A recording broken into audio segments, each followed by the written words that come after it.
Sa ibang balita, pinangangambahan ngayon ng ilang residente sa bayan ng Maydolok sa Eastern Samar ang malalaking bitak na namataan sa may tabing dagat ilang araw matapos ang malakas na lindol noong Biyernes.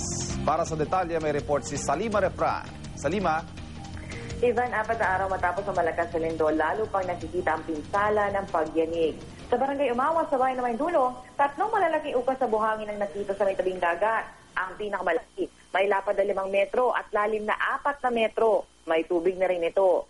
Ang 2 pang butas, mula 1 hanggang 2 metro ang lapad. Kwento ng mga residente, Sabado ng umaga o kinabukasan ng magnitude 7.6 sa lindol, nakita ang mga butas. Lubos ang takot ng mga residente, lalo't patuloy daw na lumalaki at lumalalim ang uka. Maraming bata kasi ang mahilig maglaro sa dalampasigan, lalo na paghapon. Kaya naman ng mga taga-barangay, ipinag-utos ng huwag munang kumuwi sa lugar ang mga residente. Pag-iimbita naman ng mga eksperto ang Eastern Samar PDRRMC para malaman kung ano ang mga butas sa ito at kung delikado ba ang mga ito. Yan ang unang balita mula dito sa Eastern Samar, Ivan. Maraming salamat, Salima Refran.